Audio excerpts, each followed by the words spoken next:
ജയ്വിട്ടാല പ്രശാന്തി നിലയം പ്രൊസഷൻ ഘോഷയാത്ര എന്നത് പുട്ടപർത്തിയിലെ പ്രശാന്തി നിലയത്തിൽ ആഷാഢ ഏകാദശിയോടനുബന്ധിച്ച് നടക്കുന്ന വളരെ സവിശേഷവും ഭക്തിനിർഭരവുമായ വാർഷിക ആഘോഷമാണ്. പ്രധാന പ്രത്യേകതകൾ: വാർക്കരി തീർത്ഥാടനവും ദിണ്ഡി ഘോഷയാത്രയും. പ്രധാനമായും മഹാരാഷ്ട്രയിൽ നിന്നും ഗോവയിൽ നിന്നുമുള്ള ഭക്തർ ഓഫ് വാർക്കരികൾ പണ്ഡിതനാഥനായ പാണ്ഡുരംഗ വിട്ടലന്റെയും വിത്തോബ രാഘുമായി മാതാവിന്റെയും തിരുമേനികൾ വഹിച്ചുകൊണ്ടുള്ള പല്ലക്ക് ഓഫ് ദിണ്ഡി ഘോഷയാത്രയായി പ്രശാന്തി നിലയത്തിലേക്ക് എത്തിച്ചേരുന്നു. ധർമ്മവരം പോലുള്ള സമീപ പ്രദേശങ്ങളിൽ നിന്നും ഭക്തർ കാൽനടയായി ഈ തീർത്ഥാടനം നടത്താറുണ്ട്. സായ് കുൽവന്ത് ഹാളിലെ ആഘോഷങ്ങൾ. പ്രശാന്തി മന്ദിർ പരിസരവും സായ് കുൽവന്ത് ഹാളും പുണ്ടലീക് വരദേ ഹരിവിത്തൽ എന്ന ജയവിളികളാലും പരമ്പരാഗത തോളുതാശ വാദ്യമേളങ്ങളാലും ഭക്തിഗാനങ്ങളാലും മുഖരിതമാകുന്നു.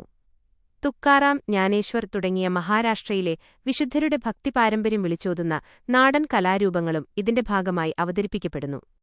പ്രാധാന്യം: ഭഗവാൻ ശ്രീ സത്യസായി ബാബയുടെ അനുഗ്രഹത്തോടെ ദശാബ്ദങ്ങൾക്ക് മുമ്പ് ആരംഭിച്ച ഈ പാരമ്പര്യം പണ്ഡർപൂർ സംസ്കാരവും പ്രശാന്തിയിലെ ഭക്തിയും തമ്മിലുള്ള സംഗമത്തെയാണ് സൂചിപ്പിക്കുന്നത്. ഭഗവാനിലുള്ള സമ്പൂർണ്ണ സമർപ്പണത്തിന്റെയും സ്നേഹത്തിന്റെയും പ്രതീകമാണ് ഈ ഘോഷയാത്ര.